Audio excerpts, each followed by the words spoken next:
money, Jordan Belfort, stacking pennies. It's the fucking Catalina wine mixer. If you're not here, you're not doing it right. Stocks while I'm flipping these birds, sipping on Ciroc, trip 'em up with the words. I done popped the Molly and I think it's in my third. Jordan Belfort,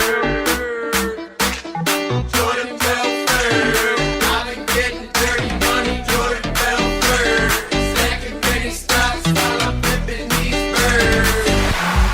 Jordan Belfort.